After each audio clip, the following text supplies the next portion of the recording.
मेरे एक जानने वाले लंदन में 30-35 साल से रिहाइश पजीर हैं और उनका शुमार उधर के नुमायां पाकिस्तानियों में होता है। उन्होंने ग्रुप में अपना एक किस्सा बयान किया तो दिल दंग रह गया। फिर मजीद लोगों ने जो यूरोप के मुख्तलिफ शहरों में रिहाइश पजीर हैं अपने अपने तजर्बात बताए तो दिल खून के आंसू रो दिया कि पैसे की हवस में हम क्या से क्या हो गए। सुनिए वो किस्सा उन्हीं की ज़बानी। एक हसास मौजू पर लिख रहा हूँ जिससे बहुत से लोग शायद वाकिफ हों लेकिन इस पर खुलकर बात नहीं करते। कुछ अर्सा पहले लंदन में एक पाकिस्तानी लड़की ने मुझसे रब्ता किया। वो स्टूडेंट वीज़े पर पाकिस्तान से आई थी और उसके वालिदैन ने उसके वीज़ा के लिए अपनी तमाम जमा पूंजी खर्च कर दी थी। उसका ख्वाब था कि वो यहाँ मुलाजमत करके अपनी तलीम के अखराजात पूरे करेगी और वक्त गुजरने के साथ साथ शादी करके यहाँ सेटल हो जाएगी। तफसील में जाए बगैर यहाँ आने के 18 माह बाद तक उसे चंद छोटी मोटी मुलाजमतें मिली लेकिन वो उनसे अपना खाना पीना भी पूरा नहीं कर सकी। यूनिवर्सिटी फीस जमा ना करवाने की वजह से वो एक सेमेस्टर के बाद ही फारिग हो गई। उसका वीज़ा एक्सपायर हो गया और यहाँ स्टेटस गैर कानूनी हो गया और काफ़ी अरसे से उसकी कोई आमदनी नहीं है। वो एक 2 बेडरूम के फ्लैट में 5 मुख्तलिफ कौमियतों के लड़कों के साथ रहती है। वो उनके लिए खाना पकाती है, सफाई करती है और कपड़े धोती है। उसके बदले में उसे रिहाइश और खाना पीना मिल जाता है। उसका अपना बेड तक नहीं है और वो जिस लड़के की बारी होती है उसके बेड पर रात गुजार लेती है। मैं ये हिस्सा पहले नहीं बताना चाहता था लेकिन अब हिम्मत कर रहा हूँ कि आपको उसकी बेबसी की शिद्दत का कुछ अंदाज़ा हो जाए। कहती है कि ये लड़के फलां फलां करते हुए मुझे जानवरों की तरह इस्तेमाल करते हैं। उन्हें पता है मैं कहीं नहीं जा सकती।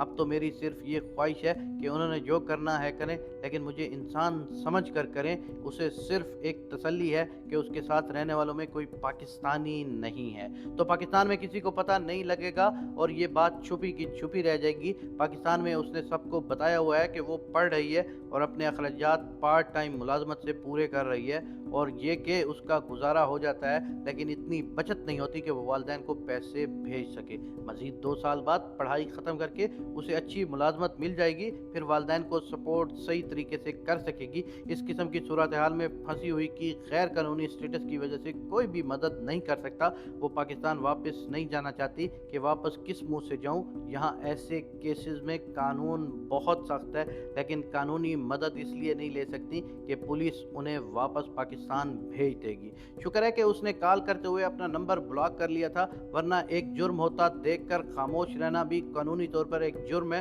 और मेरे पास पुलिस को बताने के अलावा कोई और ऑप्शन ना होती। हामिद मीर साहब ने काफ़ी साल पहले जियो पर बरतानिया में से आई हुई ऐसी लड़कियों पर 3 किस्तों की एक सीरीज की थी। 90% लड़कियों की यही कहानी है। आज सहरी के बाद पाकिस्तान से एक लड़की ने मुझसे रब्ता किया। उसने स्टूडेंट वीज़ा लेने पर 15 लाख रुपए खर्च कर दिए हैं लेकिन वीज़ा नहीं मिला। अब वो मज़ीद शिद्दत से बरतानिया आना चाहती है ताकि ये नुकसान भी पूरा कर सके। मैंने तफसील से उसे सारे हालात बताए और उस लड़की की कहानी भी सुनाई और रोका कि अब वो इस पर मज़ीद वक्त, पैसा और तवानाई ज़ाया ना करे। लेकिन मुझे मालूम है कि उसने कभी भी यकीन नहीं करना बल्कि मेरे खिलाफ एक चलता फिरता इश्तिहार बन जाना है और ये कि ऐसे ही लोगों ने ड्रामा बनाया हुआ है, किसी की मदद नहीं करते वगैरह वगैरह। मैं आपसे गुजारिश करता हूँ ख़ास तौर पर लड़कियों को बैरून मुल्क इस उम्मीद पर ना भेजें कि वो मुलाजमत करके अपनी तलीम के अखराजात पूरे कर लेंगी। ये एक हकीकत है कि बहुत सी लड़कियां इस तरह के हालात का शिकार होती हैं और उनकी ज़िंदगियां तबाह हो जाती हैं। हमें इस मामले पर खुलकर बात करनी चाहिए। खुदारा कम से कम अपनी बहनों बेटियों को बाहर एक अनजान मुल्क में भेजते हुए एहतियात करें, ख़ास तौर पर जब आपके इतने वसाइल ना हों। मुझे मुत्तहिदा अरब अमारात का पता चला है जहाँ बहुत सी लड़कियाँ ब्यूटी पार्लर पर काम करने का या आला तालीम हासिल करने का कहकर जाती हैं और